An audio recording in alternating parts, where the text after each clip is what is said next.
लड़की के कपड़ों पर ये गन पाउडर लगा हुआ है।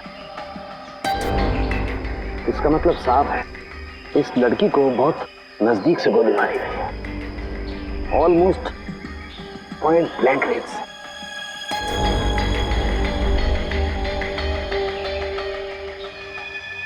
सारुंखे, यार एक बात अजीब है, जख्म के पास खून जमा क्यों नहीं? क्लॉटिंग क्यों नहीं हुआ खून का? यही बात मैं भी सोच रहा हूँ, ब्लड क्लॉटिंग क्यों नहीं है? Blood clotting sir? हाँ पंकज, ब्लड क्लॉटिंग। जब भी इंसान के शरीर में कहीं चोट लगती है तो दिमाग सिग्नल भेजता है चोट को ठीक करने के लिए, और इसलिए वो हिस्सा जहाँ पर चोट लगी है काला पड़ने लगता है, क्योंकि वहाँ पर खून जमा होने लगता है। इसी को ब्लड क्लॉटिंग कहते हैं।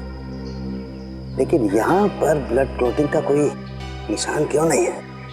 पर सर, एक मरे हुए इंसान का दिमाग सिग्नल कैसे भेज सकता है? भेज सकता है पंकज, जरूर भेज सकता है, क्योंकि मरने के बाद भी कुछ देर तक इंसान का दिमाग जिंदा रहता है।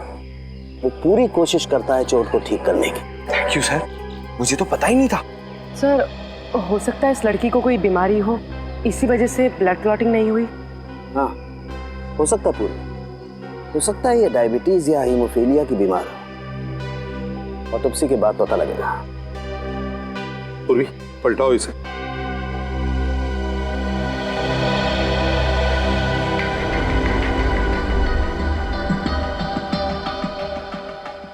यार एग्जिट वूंड तो है, गोली पीठ से बाहर निकली है, गोली बाहर निकली है।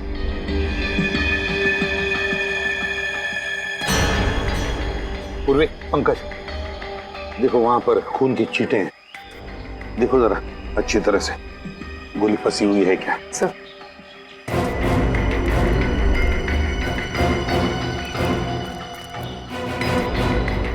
सारुंखे, एक बात बता, इस लड़की की मौत हुई कब?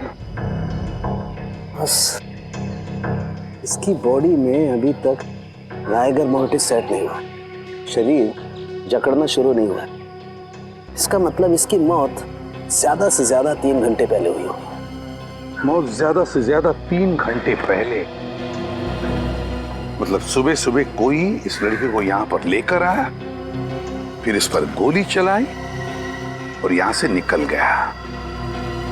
वैसे इस पार्क में कोई वॉचमैन भी नहीं, तो इस लड़की को किसी ने देखा भी नहीं होगा। सारुंखे, क्या हुआ? यार इस लड़की को देख के पता नहीं मुझे ऐसा क्यों लग रहा है जैसे मैंने इसे कहीं देखा है। तूने इस लड़की को देखा है? कहाँ देखा सारुंखे? कहाँ देखा है? याद नहीं आ रहा यार कहाँ देखा है, लेकिन मैंने इसे देखा है। याद कर, तेरी याददाश्त तो इतनी जबरदस्त है, फिर भी तुझे याद नहीं आ रहा। याद कर, दिमाग में जोर डाल जरा। पता नहीं, लेकिन मुझे ऐसा लगता है जैसे कई साल पहले मैंने इस लड़की को देखा है। कई साल पहले? इसकी बचपन में देखा है क्या? प्रद्युमन बचपन में देखा होता तो मैं इसकी शक्ल कैसे पहचानता यार? सारुंखे, फिर ये है कौन? देख, इसकी आईडी भी हमें नहीं मिली है कौन बेचारी, ये तो पता चल जाता। सर, हाँ? सर अच्छी तरह से चेक कर लिया, कहीं पे कोई गोली नहीं। कहीं पर भी गोली नहीं मिली? नहीं सर। तो कहीं ये खूनी गोली लेकर तो नहीं गया?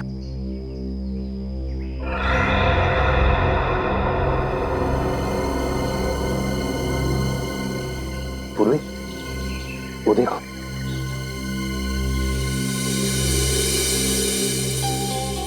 ड्रेस। सर ये तो फेमस डिजाइनर शमिता का टैग है। Famous designer Shamita?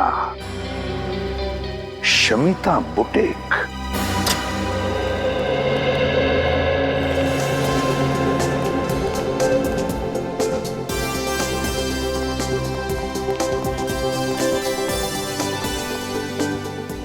Welcome to Shamita's boutique.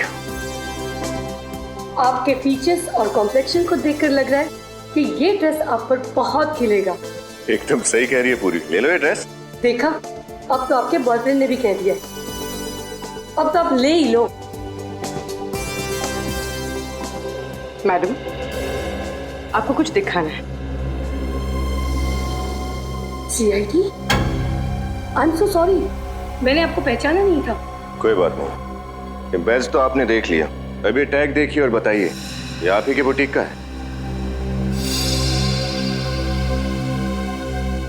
है नहीं, था। हाँ मतलब ये टैग हम बहुत साल पहले यूज करते थे, करीब 15 साल पहले। 1998 के बाद हमारे बुटीक का लोगो बदल गया है। अब हम ये लोगो यूज करते हैं।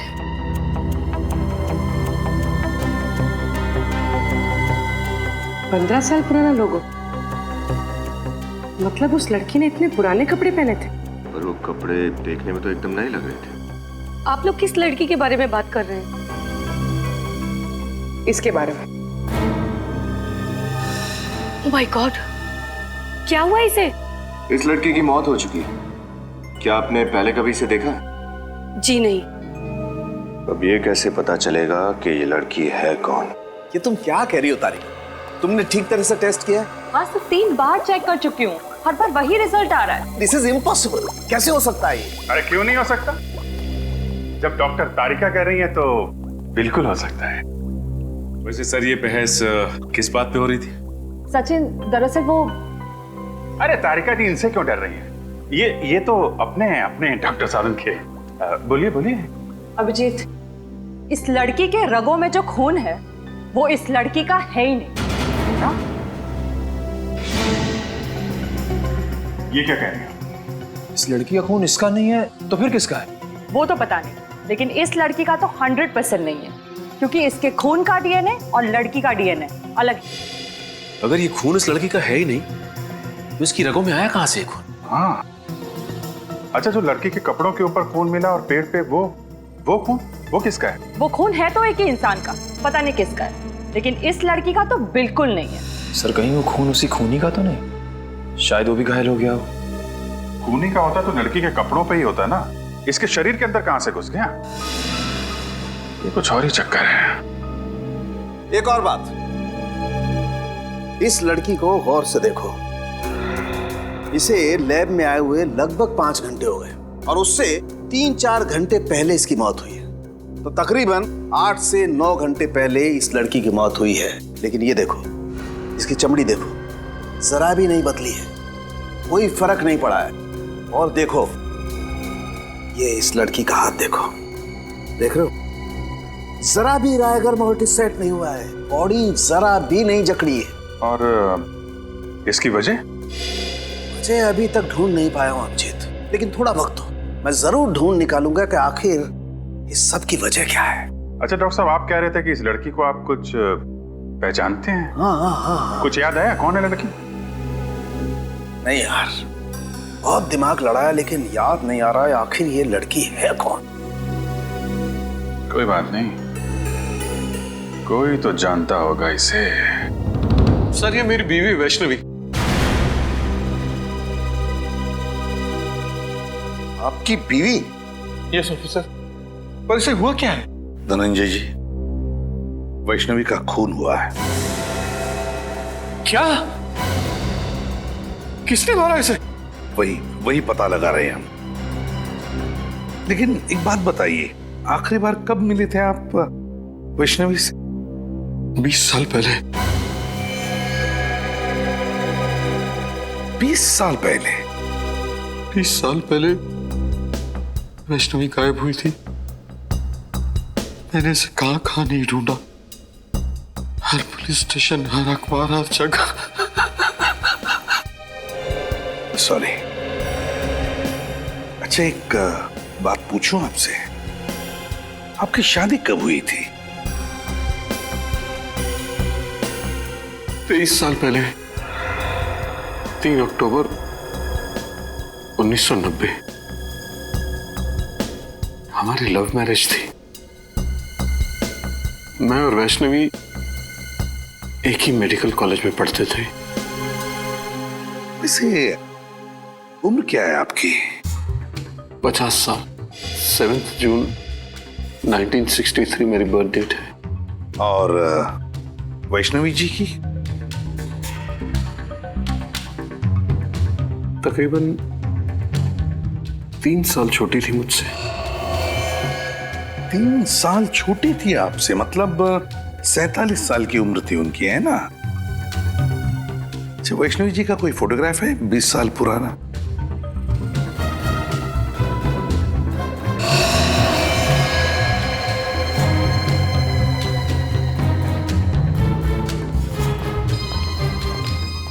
सर वैष्णवी 20 साल पहले जैसे लगती थी आज भी ठीक वैसे ही लगती है। हाँ सर, उम्र के साथ साथ इनके चेहरे में तो कोई बदलाव आया ही नहीं। वही तो है ना बड़ी अजीब बात। एक औरत जो 20 साल पहले जैसे दिखती थी आज भी बिल्कुल वैसे ही दिखती है।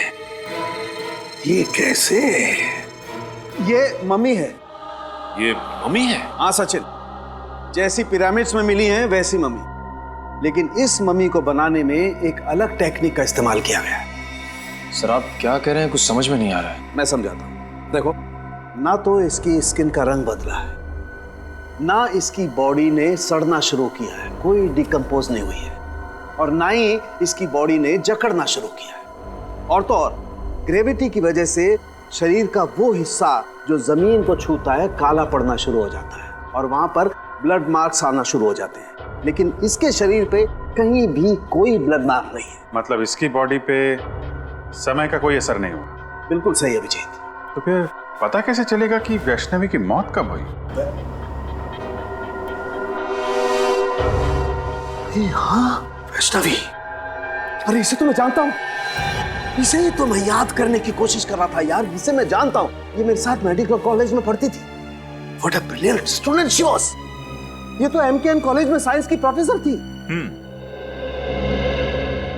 आज से 20 साल पहले वैष्णवी इसी कॉलेज में पढ़ाती थी। बहुत ही टैलेंटेड लड़की थी। हम सबको लगता था कि एक दिन वो बहुत आगे जाएगी, लेकिन बहुत बुरा हुआ उसके साथ। अच्छा, आपको कुछ याद है 20 साल पहले की? मेरा मतलब है, हम ये जानना चाहते कि क्या वैष्णवी का किसी के साथ कोई झगड़ा था या फिर दुश्मनी, नहीं नहीं, वो तो सबकी फेवरेट थी। उसका किसी से कोई झगड़ा नहीं था। अगर किसी को कोई प्रॉब्लम होती थी तो वो वैष्णवी के पास जाकर ही सलाह मांगता था। अच्छा, वैष्णवी आखिरी बार कॉलेज कब आई थी, कुछ बता सकते हैं आप? 6 मई 1993। 6 मई 1993? क्या बात है, आपकी याददाश्त की तो तारीफ करनी चाहिए। मुझे इसलिए याद है क्योंकि उस दिन मेरा बर्थडे था, और उस दिन भी वैष्णवी हमेशा की तरह कॉलेज से जल्दी चली गई थी और शाम को पार्टी में भी नहीं आई, और उसके बाद वो कॉलेज कभी नहीं आई। हमेशा की तरह जल्दी चली गई मतलब? क्या वो अक्सर कॉलेज से जल्दी जाती थी? हर रोज नहीं, गुरुवार को। हर गुरुवार को कॉलेज से 1 बजे ही चली जाती थी। हर गुरुवार को दोपहर के 1 बजे? क्यों, कहाँ जाती थी वो? ये तो उसने कभी किसी को बताया नहीं। इसका जवाब तो डॉक्टर अविनाश ही दे सकते हैं। डॉक्टर अविनाश? जी, डॉक्टर अविनाश उस वक्त के प्रिंसिपल थे। उन्होंने ही उसे हर गुरुवार को 1 बजे जाने की परमिशन दे रखी थी। अच्छा, डॉक्टर अविनाश रहते कहाँ ये डॉक्टर अविनाश?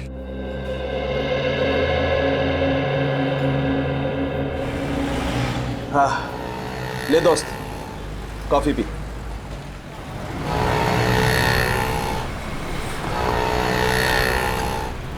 यकीन नहीं आ रहा, इतने साल पुराना दोस्त मेरे सामने बैठा है।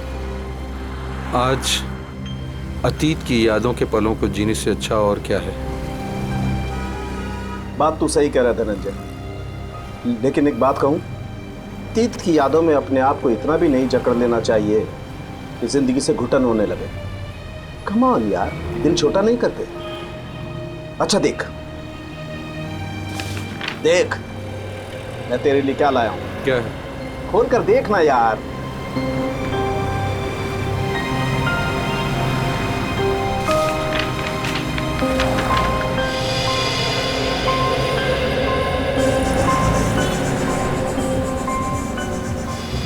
ये फोटो तो हमारे कॉलेज के एनुअल डे फंक्शन की है ना?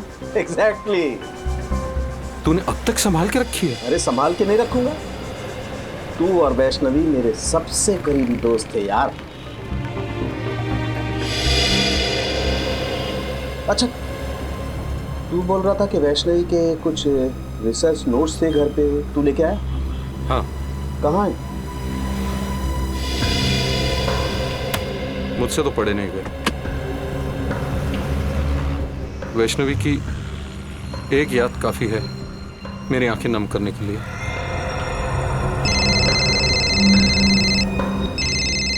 एक मिनट। हेलो वो धनंजय तेरे साथ है ना? हाँ, क्यों? उससे पूछ कि वैष्णवी हर गुरुवार को दोपहर के 1 और शाम के 7 बजे के बीच कहाँ जाती थी।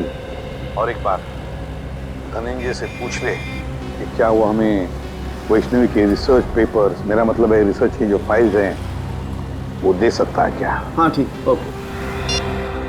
अच्छा धनंजय, तुझे मालूम है कि हर गुरुवार को वैष्णवी 1 से 7 बजे तक कॉलेज के बाहर कहाँ जाया करती थी? नहीं यार, मुझे इस बात का बिल्कुल अंदाज़ा नहीं था। इनफैक्ट जब पुलिस इन्वेस्टिगेशन में मुझे इस बारे में पता चला तो मैं खुद हैरान था कि वैष्णवी ने इस बारे में मुझे बताया क्यों नहीं कभी। कमाल है यार, वैष्णवी ने ये राज तुझसे छुपा के क्यों रखा? ऐसी क्या बात थी? डॉक्टर अविनाश की तो मौत हो गई, वही एक बता सकती थी कि वैष्णवी हर गुरुवार को जाती कहाँ थी। सर, हाँ, वैष्णवी कहाँ जाती थी उसका जवाब शायद इन फाइल्स में। क्या है इन फाइलों में? वैष्णवी की रिसर्च रिपोर्ट। 20 साल पहले जिस पुलिस स्टेशन में धनंजय ने वैष्णवी के गायब होने की रिपोर्ट लिखवाई थी, वहीं से लेके आया। अच्छा, वेरी गुड। देखे तो सही है क्या इनमें।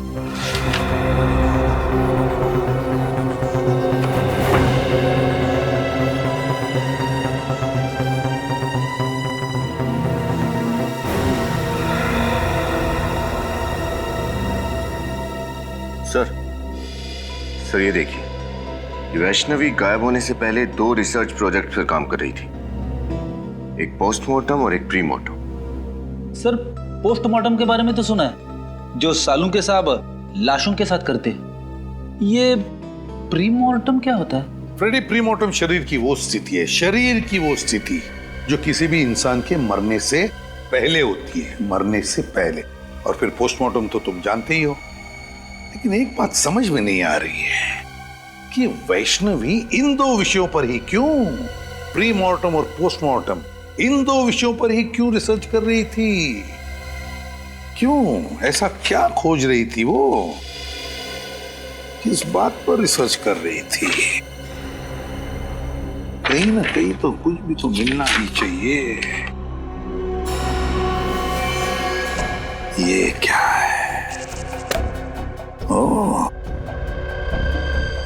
वैष्णवी ये रिसर्च कर रही थी, ये खोजने की कोशिश कर रही थी वैष्णवी, जिससे इंसान का शरीर अनश्वर रह सके, अनश्वर, immortal, Chiranjeev.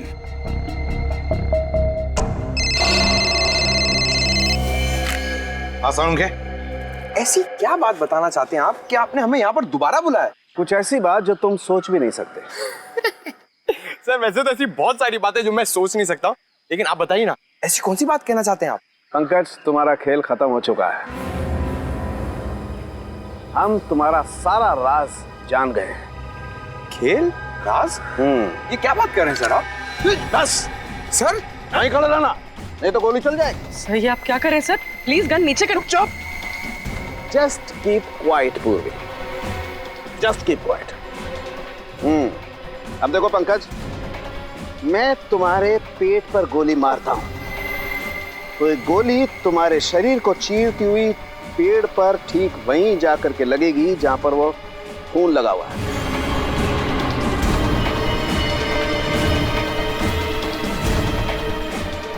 Right sir, please sir को रोको, मेरे पैर कांप रहे हैं। सर, ये क्या मजाक? बिल्कुल चुप। पंकज, जमीन पे लेट जाओ। लेट जाओ, नहीं तो गोली मारूंगा। एक मिनट सर, लेट आओ। गुड। अब देखो पूर्वी, अब अगर मैं पंकज के पेट पे यहां से गोली मारूं तो गोली इसके शरीर को चीरती हुई कहाँ जाएगी? जमीन में जाएगी सर। एग्जैक्टली। सर रुक जाओ सालों के, मैं तो गोली चला दूंगा मैं। ये गन रख ले बस। सर मैंने ऐसा क्या किया सर कि आप मेरी जान लेना चाहते थे? मैं तुम्हारी जान लेना नहीं चाहता पंकज, बल्कि मैं आप लोगों की मदद कर रहा हूँ बॉस, इस केस को सुलझाने में। पंकज पर गोली चला के? हाँ? गोली मारी तो नहीं ना बॉस? उस दिन हम लोगों को गोली शायद इसलिए नहीं मिली क्योंकि हम लोग सोच रहे थे खूनी ने वैष्णवी पर जब वो खड़ी थी तब गोली चलाई, जबकि हकीकत ये है कि खूनी ने वैष्णवी की लाश पर गोली चलाई जब वो पड़ी हुई थी यहाँ जमीन पर। क्या उसकी लाश पे गोली चलाई उसने? सब फिर तो शायद गोली जमीन के नीचे होगी। बिल्कुल हो सकता है, खोद कर देखो।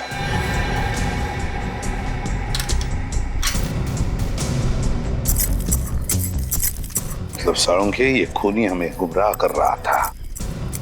उसने गोली चलाई जिंदा वैष्णवी पर नहीं, वैष्णवी की लाश पर, और फिर उसके बाद में उसने उस पेड़ पर खून लगा दिया ताकि हमें लगे कि उसने जिंदा वैष्णवी पर गोली चलाई। सर गोली मिल गई। गोली मिल गई तो समझो खूनी भी मिल गया। वेरी गुड, फिर तो मिठाई खिलाओ यार। साळुंखे, पहली मिठाई तुझे खिलाऊंगा क्योंकि खूनी तेरा दोस्त धनंजय है। धनंजय।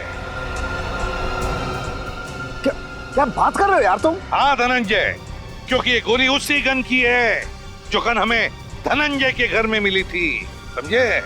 धनंजय की गन? लेकिन तुम धनंजय के घर कब गए? जब तुम धनंजय के साथ कॉफी शॉप में कॉफी पी रहे थे तब। रद्दिमान, तुम मेरे दोस्त पर शक कर, और तुमने मुझे इस बारे में बताया क्यों नहीं? जरूरी नहीं समझा। चलिए सर, धनंजय को गिरफ्तार कर लेते हैं। हाँ, धनंजय को तो कभी भी अरेस्ट कर सकते हैं, लेकिन ये बात किसी को भी पता नहीं चलनी चाहिए। याद रखना साळुंखे।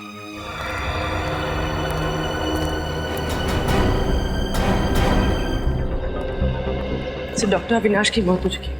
आपको लगता है उनके परिवार वाले वैष्णवी के बारे में जानते होंगे? मैं तो यही है कि जानते हो, क्योंकि डॉक्टर अविनाश का परिवार एक अकेली कड़ी है जो हमें वैष्णवी के अतीत के साथ जोड़ती है।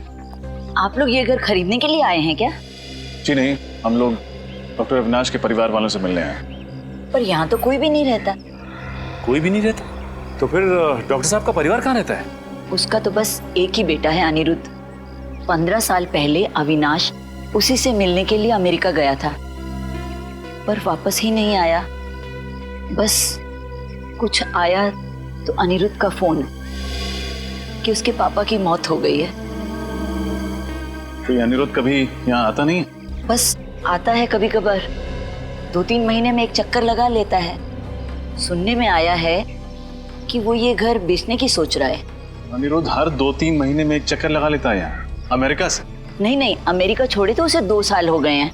आजकल इंडिया में रहता है वो। जी, आपके पास उनका कोई एड्रेस या नंबर है? नहीं, ज्यादा घुलता मिलता नहीं था वो किसी से, बस अपने काम से ही काम रखता है वो।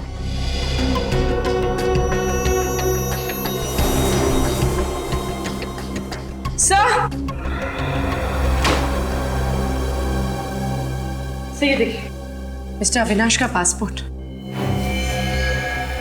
लेकिन डॉक्टर अविनाश की मौत तो अमेरिका में हुई थी, उसका पासपोर्ट यहाँ कैसे पहुंचा? हो सकता है उनका बेटा वापस लेके आया। ये क्या?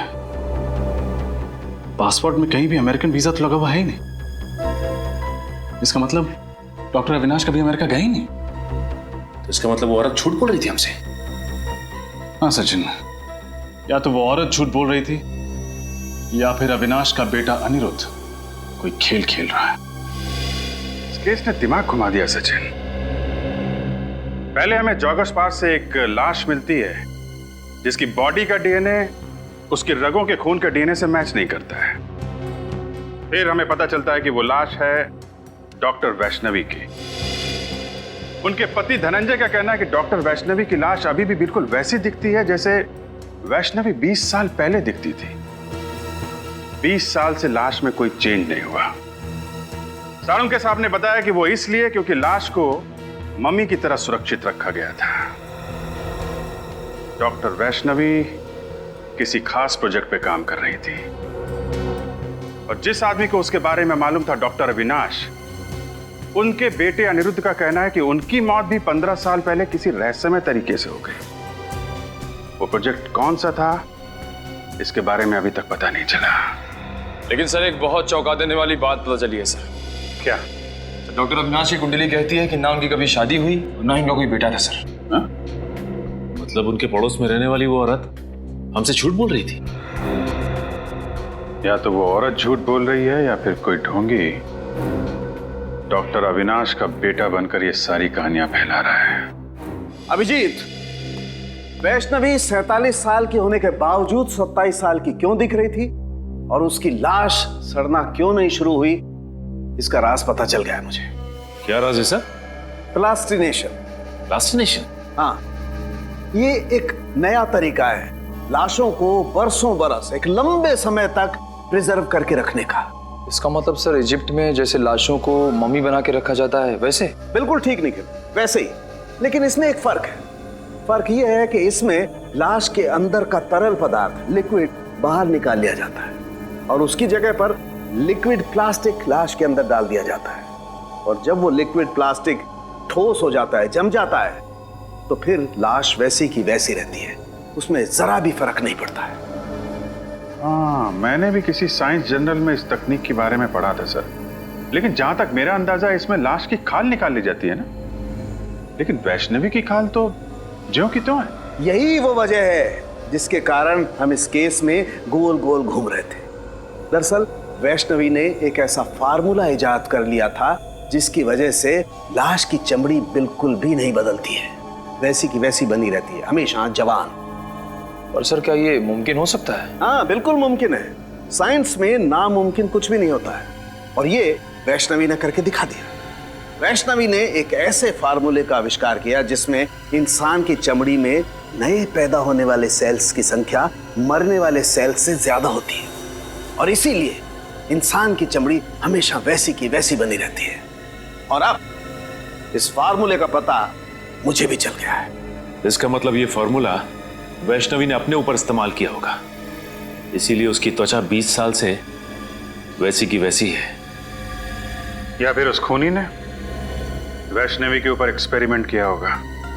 जो भी है, वैष्णवी की मौत के पीछे का कारण ये नया आविष्कार है डॉक्टर साहब, ये नई खोज।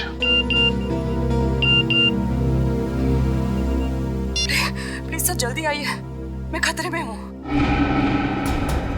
तारिका, तारिका खतरे में। Come on Tarika. Tarika, my God. Tarika, Tarika, Tarika, my God, इसकी नब्ज बहुत स्लो हो गई है यार। सर कुछ कीजिए ना। एक मिनट, मैं आता हूँ। तारिका, तारिका, तारिका, तारिका, उठो। तारिका, तारिका, तारिका, उठो। Are you okay? Are you okay? हाँ मैं ठीक हूँ। ये कैसे हुआ ये सब? वो पे कैंटीन से जब अंदर आए मैंने देखा कि वहाँ पे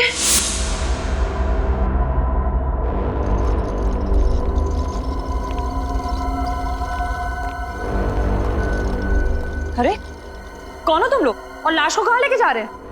हम लोग जीके हॉस्पिटल से आए हैं। डॉक्टर सालुंके साहब ने हमें लाश को वहाँ के मोर्ग में लाने को कहा है। क्या? लेकिन मुझे तो कुछ नहीं बताया सालुंके सर ने इस बारे में। और ये फाइल का छुपा के ले जा रहे हो? सालुंके साहब ने फाइल भी मंगाई है। तो हम चलें? नहीं रुको, पहले मैं सर से एक बार बात कर लूं।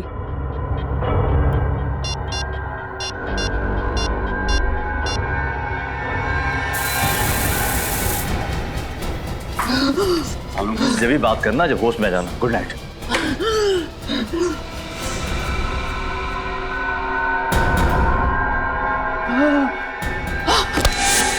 सर ये बात समझ में नहीं आई, कोई लाश क्यों चुराएगा? सचिन, वैष्णवी की लाश को पार्क में फेंकना और फिर यहाँ लैब से चुरा ले जाना, ये सब एक प्लानिंग थी। प्लानिंग। खूनी वो फार्मूला चुराना चाहता है तो सालुंके साहब ने बड़ी मेहनत से इस लैब में तैयार किया था। मतलब सर जब वो खूनी फार्मूला नहीं बना पाया तो उसने ये सब हमें गुमराह करने के लिए किया। करेक्ट, हमें गुमराह कर रहा है वो। हम उसके जाल में फंसते चले गए। लेकिन खूनी को ये बात कैसे पता चल गई कि सालुंके सर फॉर्मूला बना चुके हैं?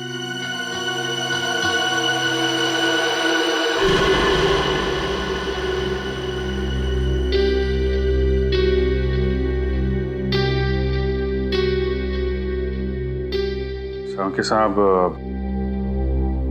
कहीं आपने तो किसी को?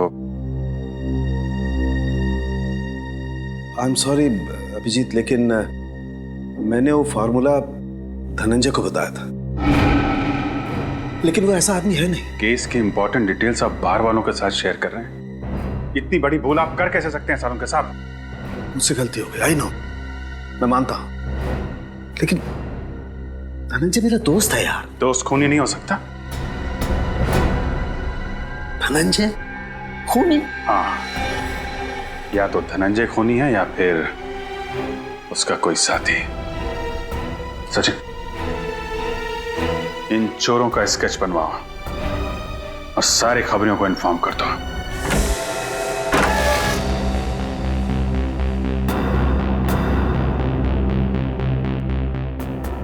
कोना कोना छान मारो, हो सकता है धनंजय घर में ही छुपा हो।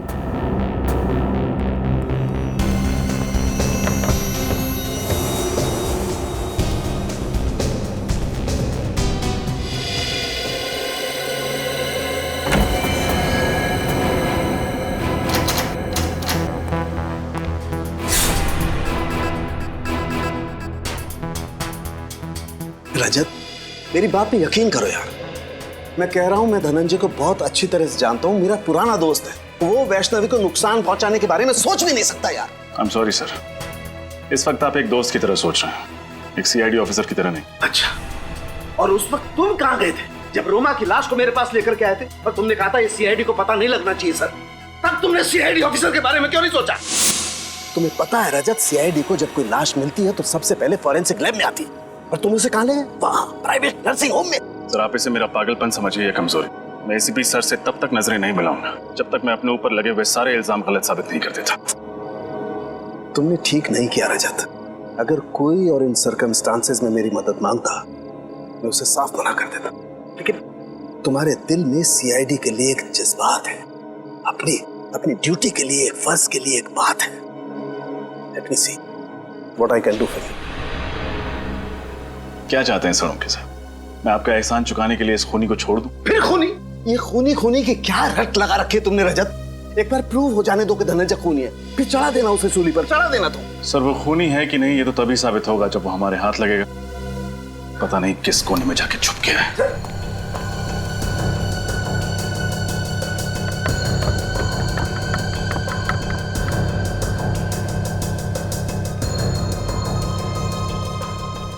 हाँ सचिन, कुछ मिला क्या?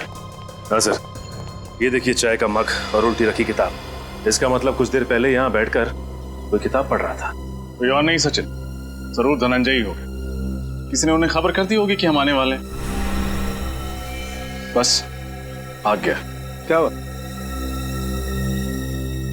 तुम मेरी तरफ इस तरह से घूर के क्यों देख रहे? हाँ, क्या मतलब क्या तुम्हारा? साथ में था ना मैं तुम्हारे।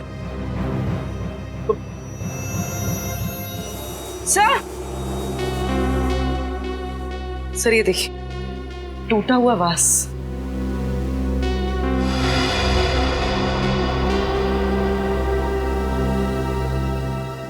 सर इसमें तो खून भी लगा हुआ है, देखिए।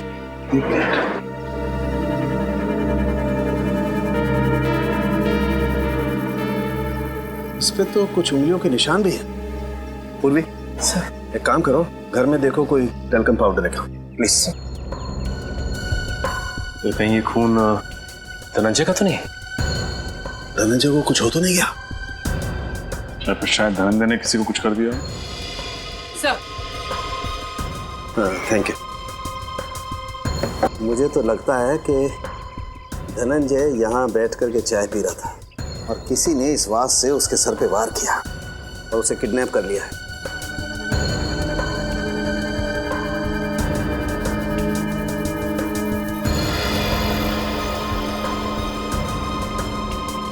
अब इस फिंगरप्रिंट का फोटो ले लेते हैं। अब पुलिस रिकॉर्ड में मैच करके देखते हैं, पता चल जाएगा आखिर ये है कौन।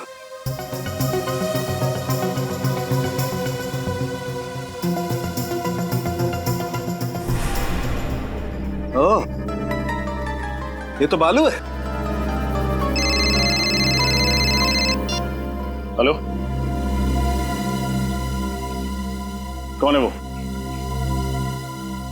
बालू इस वक्त कहाँ है वो? ठीक है, कड़ी नजर रखो उस पर, कहीं भी नहीं जाना चाहिए वो।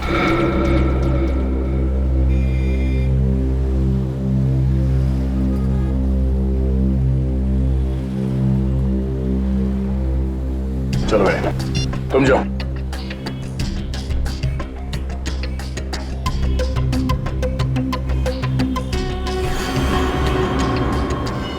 सीआईडी के सबूतों के साथ छेड़खानी करने की हिम्मत कैसे की तूने? माफ करना साहब, मैंने सब पैसों के लिए किया। किसने दिए थे पैसे? साहब वो अनिरुद्ध ने दिया था। अनिरुद्ध? सर ये तो डॉक्टर अविनाश का बेटा है। वही कर रहा है ये सब। पहले अपने पिताजी के अमेरिका जाने की झूठी कहानी सुनाई और अब इनसे गैर कानूनी काम करवा रहा है। ठिकाना कहाँ है उस अनिरुद्ध का?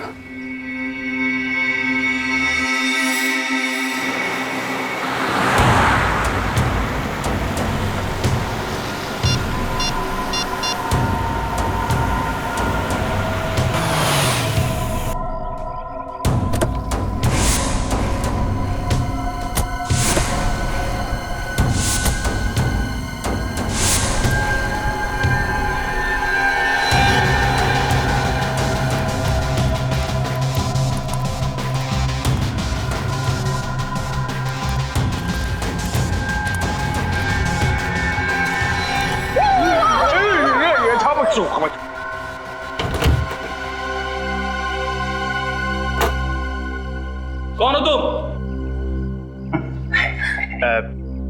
तुरफरमारे बर्फाब। वफा? ये बाहर से आए हैं। ये है मिस्टर बफाब और ये है मिस्टर चफाब। क्यों आया? महफूज की तरह फफान होना चाहता हूँ। मूछ की तरह जवान होना चाहते हैं।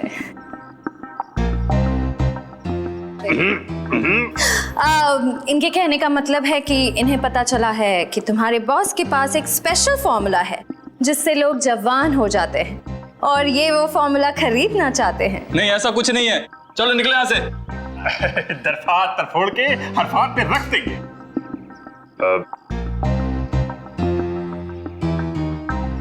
देखो, इन्हें बहुत गुस्सा आ रहा है। ये बहुत बड़े साइंटिस्ट हैं, बहुत पैसा भी है इनके पास। अपने बॉस से मिलवा दो, बहुत फायदा हो जाएगा। यहीं रुको, मैं बॉस से बात करता हूँ।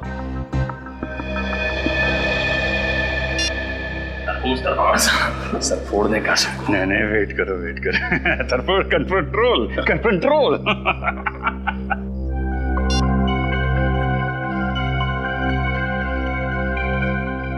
हथियार तो नहीं है ना पास में? हथियार? हर्फ हथियार? हर्फ हथियार की जरूरत नरफी। हर्फ हमारा हरफात, हर्फ हथियार। चले? चलो, Let's go.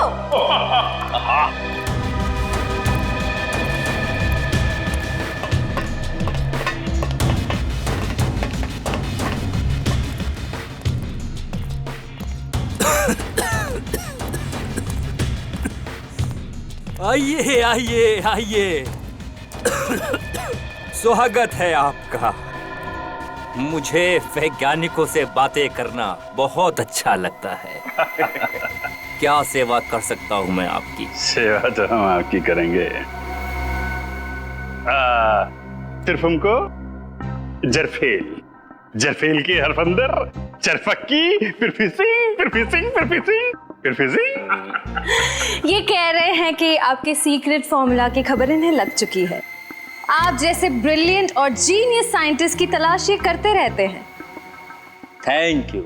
आपका वो सीक्रेट फॉर्मूला ये खरीदना चाहते हैं। पर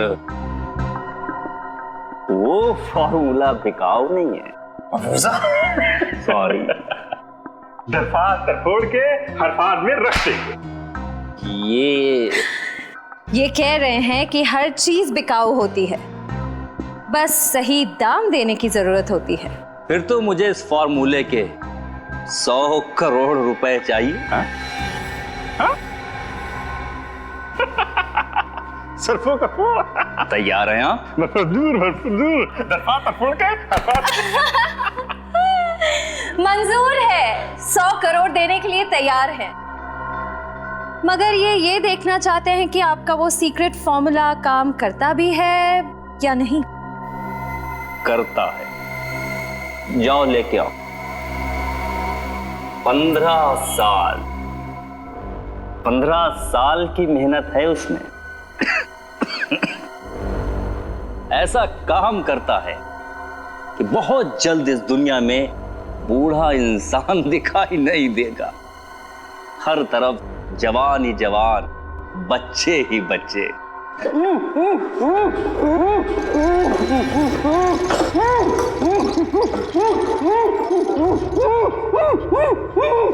देखिए कैसे मैं इस 55 साल के आदमी को अपने सॉल्यूशन की मदद से 25 साल का नौजवान बना दूंगा। दरफात तरफोड़ दो। ये पूछ रहे हैं आप ये सब करेंगे कैसे? विज्ञान। जैसे जैसे इंसान की उम्र बढ़ती जाती है, उसके शरीर के सेल्स की मरने की संख्या नए पैदा होने वाले सेल्स से कहीं अधिक ज्यादा हो जाती है, जबकि हमारे बचपन में या जवानी में ऐसा नहीं होता। अब देखिए, इस सॉल्यूशन की मदद से मैं इसकी खाल को फिर से जवान कर दूंगा, क्योंकि नए पैदा होने वाले सेल्स की संख्या मरने की संख्या से कहीं अधिक ज्यादा हो जाएंगे।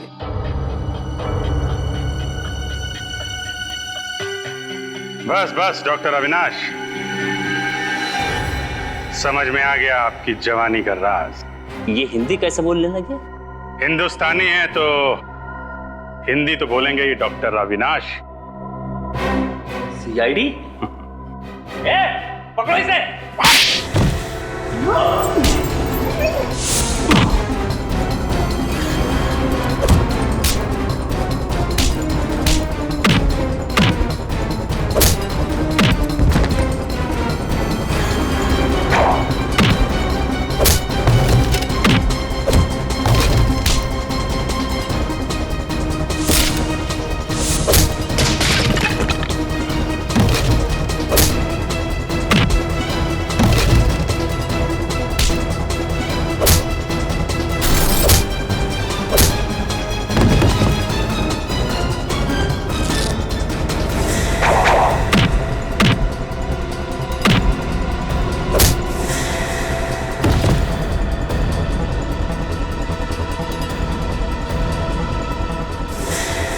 बुढ़ापे में इतनी भागदौड़ अच्छी नहीं है अविनाश जी, ब्यूरो चल के आराम कर लीजिए।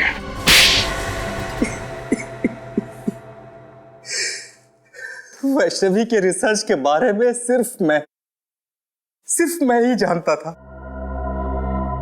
ये रिसर्च उसके लिए इतनी अहम थी कि उसने डॉक्टर धनंजय को भी इसके बारे में नहीं बताया था। और तुमने क्या किया? विश्वासघात, वैष्णवी का विश्वासघात किया तुमने उस फॉर्मूले के लिए जिसके लिए उसने बरसों तक मेहनत की थी।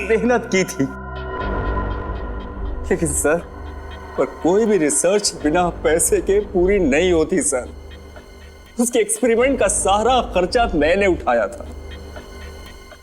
उसे खुफिया लैब बना के दी ताकि वो बिना किसी रोक टोक के पूरी शिद्दत और मेहनत से अपने जुनून में सफल हो सके। और जब वैष्णवी सफल हो गई तो तुम लालची हो गए। तुमने सोचा क्यों ना वो फॉर्मूला लेकर नाम और पैसा खुद ही कमा लूं, है ना? लेकिन जब उसने फॉर्मूला देने से मना कर दिया तो मैंने उसे मार डाला और उसी को लाश को प्लास्टिनेट करके उसी पर एक्सपेरिमेंट करने लगा। एक्सपेरिमेंट क्यों? वैष्णवी की मौत के बाद फॉर्मूला तुम्हारे हाथ नहीं लगा? नहीं, क्योंकि उसने मरने से पहले वो कागज को नष्ट कर दिया था। मैं 20 साल तक नाक रगड़ता रहा, लेकिन वो केमिकल मुझसे नहीं बना। ओ, एक और सफलता, एक और सफलता। न जाने कितनी बार मुझे फेल होना पड़ेगा अपने इस एक्सपेरिमेंट में। हमें गुमराह करने के लिए तुमने वैष्णवी की लाश को पार्क में फेंक दिया। तुम जानते थे कि सीआईडी वाले आज नहीं तो कल उस केमिकल के बारे में जरूर पता लगा लेंगे और मौका मिलते तुम उसे चुरा लोगे। हैं? हाँ, और मेरा प्लान कामयाब भी हो गया था, लेकिन उस केमिकल को बेचने से पहले आप लोग मुझ तक पहुंच गए। बड़े बड़े मुजरिमों के पापी इरादों पर पानी फिरा है सीआईडी ने, समझे?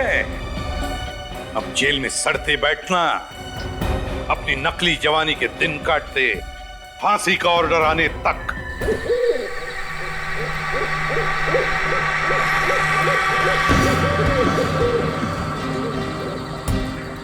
अरे यार, इतना एडवेंचर तो मैंने अपनी पूरी जिंदगी में नहीं की जितना इन पिछले कुछ घंटों में हो गया।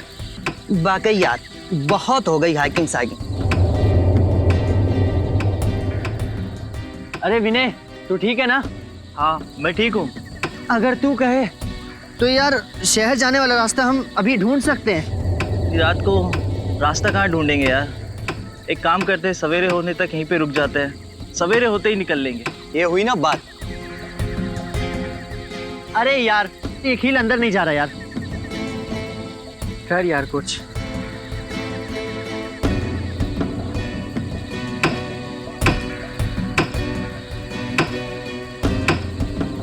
मुझे लगता है नीचे पत्थर दबा हुआ है, पहले उससे निकाल लेते।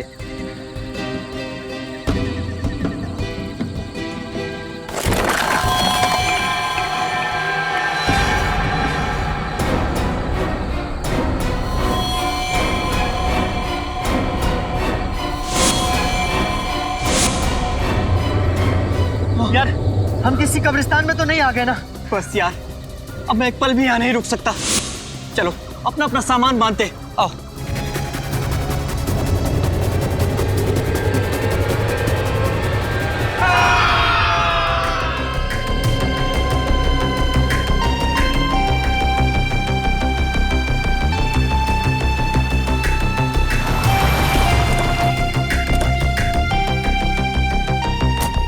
आइए आइए, चलिए।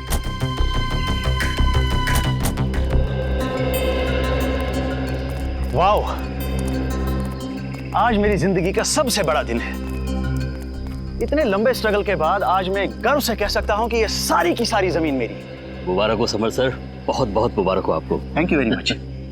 कहिए, कैसी लगी आप लोगों को ये जमीन? शहर से काफी दूर है और आप यहाँ हॉलिडे कॉटेज बनाना चाहते हो? यहाँ दूर दूर तक हम खेती करेंगे, फलों की, सब्जियों की, और यहाँ बीच में हम कॉटेज बनाएंगे, हट्स बनाएंगे। ये वाकई नया और अनोखा आइडिया है, लेकिन खेती बाड़ी शुरू करने से पहले हमें यहाँ जमीन की जांच तो करनी पड़ेगी ना।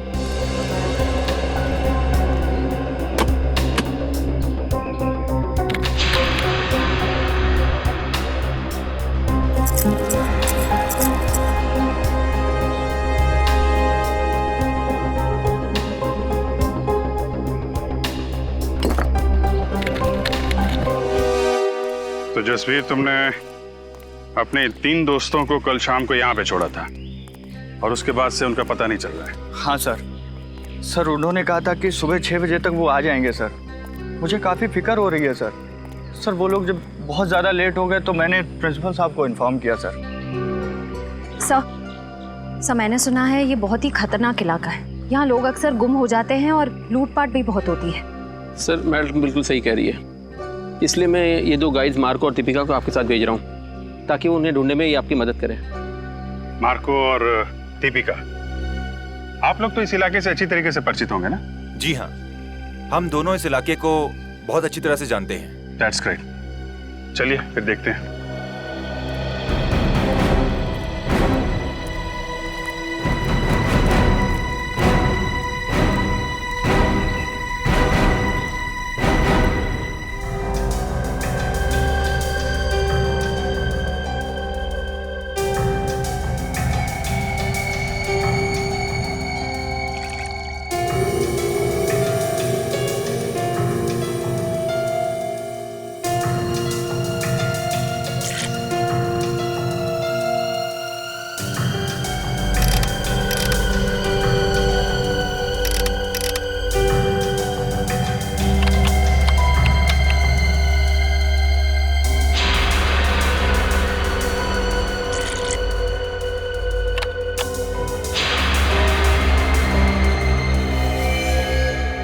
नो, क्या हुआ?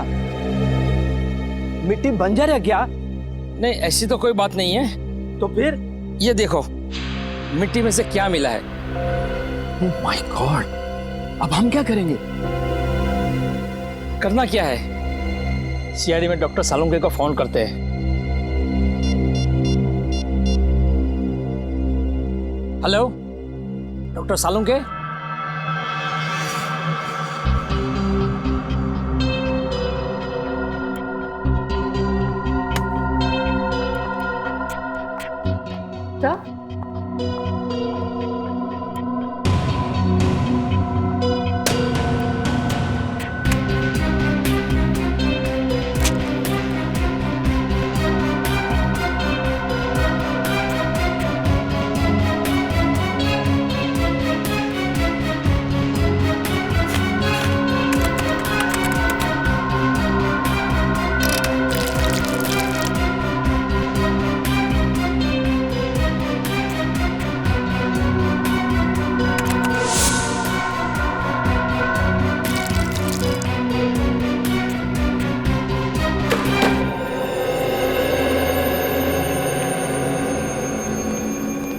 आप लोगों का शक एकदम सही था। उस मिट्टी में मुझे पूरे 26 लोगों का डीएनए मिला है।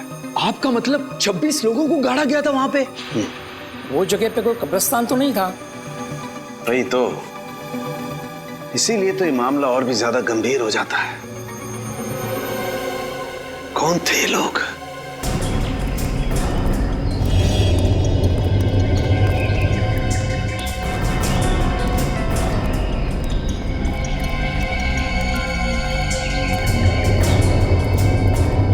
इधर बाईं तरफ और दाईं तरफ क्या है? बाईं तरफ खाई है और दाईं तरफ एक जमीन का टुकड़ा है। अगर किसी को हैकिंग करनी होती है तो वो सीधा इसी रास्ते से ऊपर जाता है। इधर? Yes sir.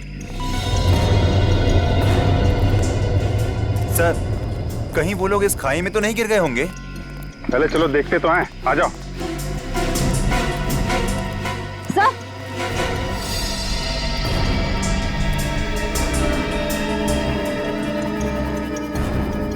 Sir ice cream. हाँ सर, वो लोग आइस बॉक्स में आइसक्रीम और जूस भी लेकर आए थे सर। मतलब यही कहीं खाना वाना खाया इन लोगों ने। ठीक है, ये आइसक्रीम का कप, प्लेट, मतलब यहाँ पे बैठ के उन लोगों ने खाना खाया है। यही कहीं आसपास टेंट वेंट लगा के आराम भी किया होगा। यहाँ आसपास कोई ऐसी जगह है जहाँ पे टेंट लगाया जा सके? यस सर, उस तरफ। चलो देखते हैं। अच्छा किया जो आप लोगों ने डॉक्टर सालुंके को तुरंत फोन कर लिया, वरना किसी को पता भी नहीं चलता कि यहाँ पर 26 लोगों की लाशें दबी हुई हैं। सर, ये लाशें किसकी हो सकती और यहाँ पे कैसे है? ये तो इस जमीन का मालिक समर्थ ही हमको बता सकता है।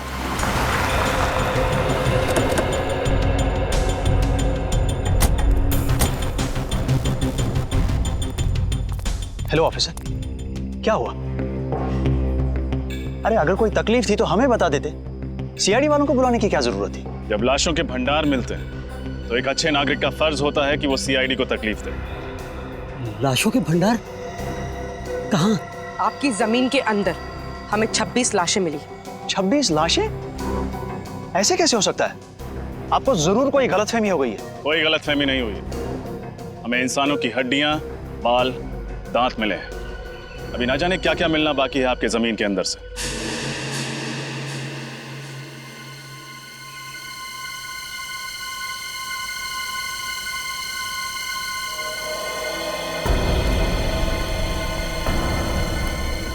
भैया यहाँ लेके आओ।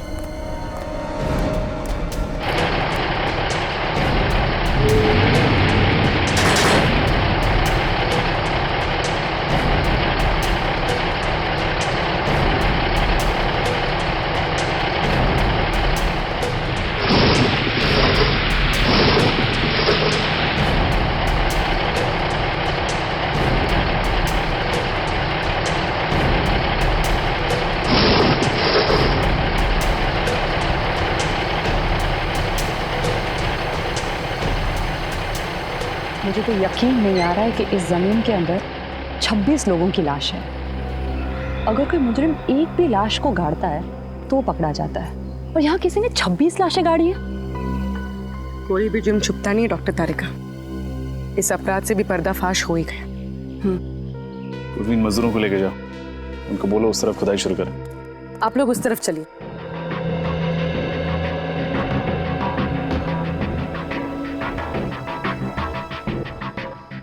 सर। हाँ बोलो। गलती से भी रिश्वत देने का ख्याल अपने दिमाग में मत लाना। सीआईडी के सामने तुम्हारी दाल गलने वाली नहीं है। वो बात नहीं सर, आप हमें गलत समझ रहे हैं। दरअसल क्या बात है? मैं इस जमीन का मालिक नहीं हूँ सर। तुम मालिक नहीं हो तो कौन है? पता नहीं सर। पता नहीं मतलब? मैं आपको बताता हूँ सर। दरअसल हम सुनसान और अनजान जमीन पर कब्जा कर लेते हैं, उसके बाद उस जमीन को दूसरों को बेच देते हैं, या फिर वहाँ पर मकान या दुकान बना देते हैं। What? हाँ सर, हमें नहीं मालूम था सर इस ज़मीन पे कब्जा करने के बाद हमें मुनाफा के बदले जेल की सलाखें मिलेंगी। सर हमें बचा लीजिए सर। मुजरिम अक्सर पकड़े जाने के बाद लेखक बन जाते हैं, दिलचस्प कहानियाँ सुनाने लगते हैं। तुम्हारी भी अच्छी है। नहीं सर, ये कहानी नहीं है, ये सच्चाई है सर। आप ये ज़मीन के पेपर देख लीजिए सर। आप किसी भी अच्छे वकील को दिखा लीजिए, वो यही कहेगा कि ये नकली पेपर से।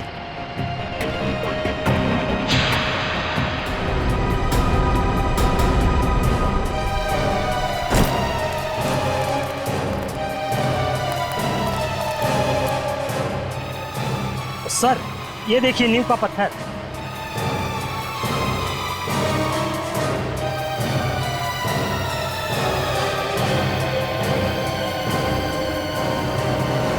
कहीं ऐसा तो नहीं कि यहाँ पर कभी कोई बिल्डिंग हुआ करती थी जिसे गिरा कर इस जगह पर कब्रिस्तान बना दिया गया? हो सकता है।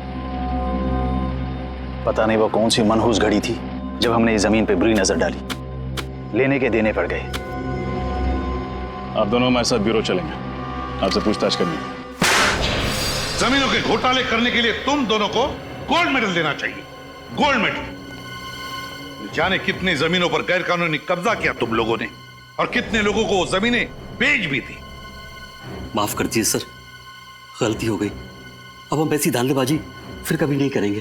अरे धांधलेबाजी तो तब करोगे ना जब जेल से छूटोगे। अब आइंदा हम धांधलेबाजी नहीं करेंगे। खज्जर फार्म्स के बारे में बताओ, किसके नाम पर है वो जमीन? बताओ जल्दी। हम सच कह रहे हैं सर, हमें कुछ भी नहीं मालूम। हम तो ऐसे ही जमीनों पे कब्जा कर लेते हैं जो लावारिस होती है।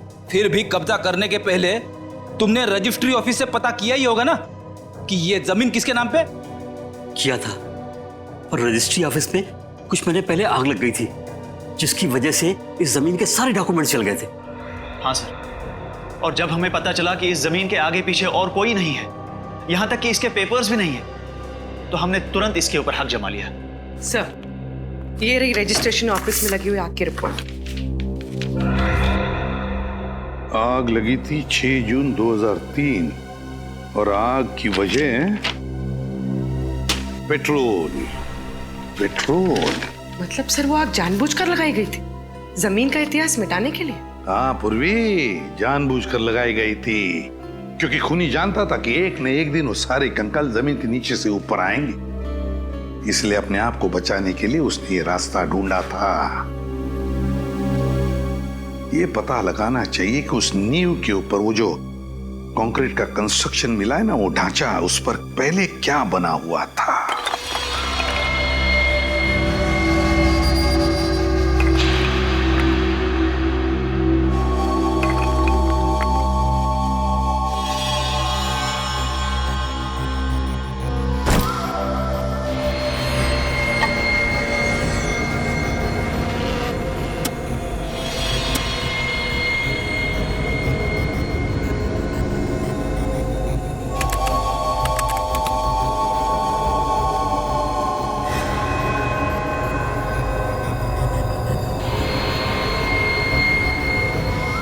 ओह माय गॉड, क्या हुआ सर?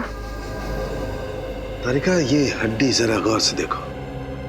ऐसा लगता है जैसे इस हड्डी को किसी ने आरी से या 100 चेन से काटने की कोशिश की है। सर मुझे तो ये खूनी बहुत बड़ा सरफिरा लगता है। कुछ लोगों के स्कल पे तो मुझे दांतों के निशान दिखे। ये देखिए, जैसे कि वो उनका सर ही चबाना चाहता हो। My God. सर कहीं ये किसी जंगली जानवर का काम तो नहीं है? नहीं रोहन, ये किसी जंगली जानवर का काम नहीं हो सकता है, क्योंकि जानवर किसी को खाने के बाद उसे जमीन में गाड़ने की मेहनत नहीं करता।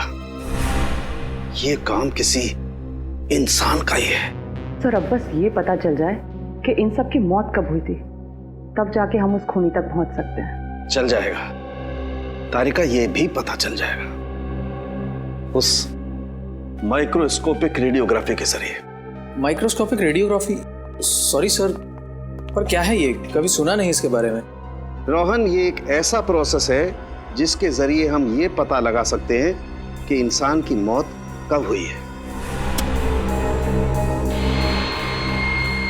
और ये देखो, जिस इंसान की ये हड्डी है उसकी मौत 7 से 10 साल पहले हुई है, यानी 2003 से 2006 के बीच में इस इंसान की मौत हुई है।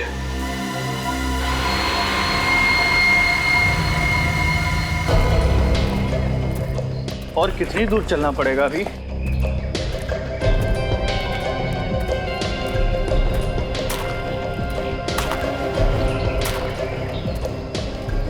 क्या बच रहा है? सर, मैंने किसी के चलने की आवाज सुनी।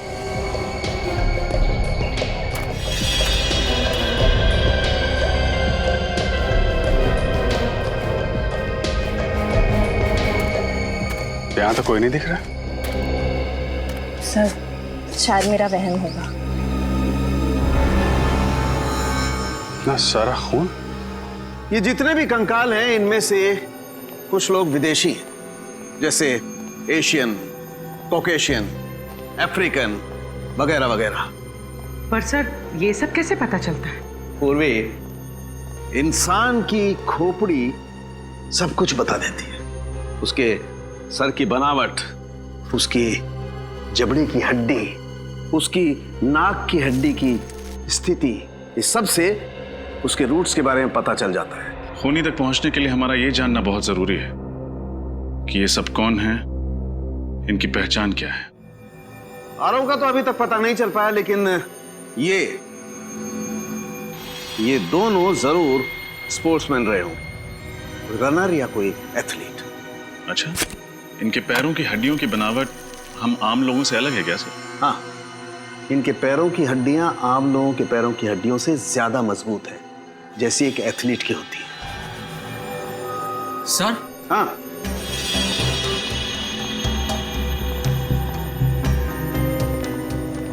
क्या हुआ? सर, इस लड़की के सामान में से ये मुझे कुछ बीज मिले हैं।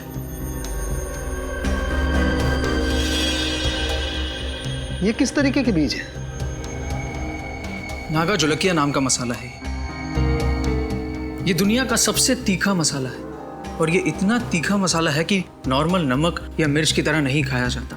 तकरीबन हजारों लाल मिर्च की ताकत इस थोड़े से मसाले में है। नागा जोलकिया, कोई ये मसाला इस तरीके से अपने सामान में लेकर क्यों घूमेगा? कहीं ये लड़की कोई रिसर्च वगैरह तो नहीं कर रही थी?